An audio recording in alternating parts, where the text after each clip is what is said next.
Frost Beletes are actually sour if you lick the underside.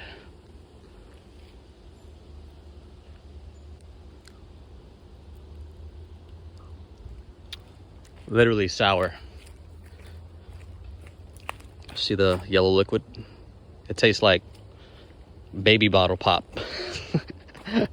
It tastes like some type of candy or a Granny Smith apple.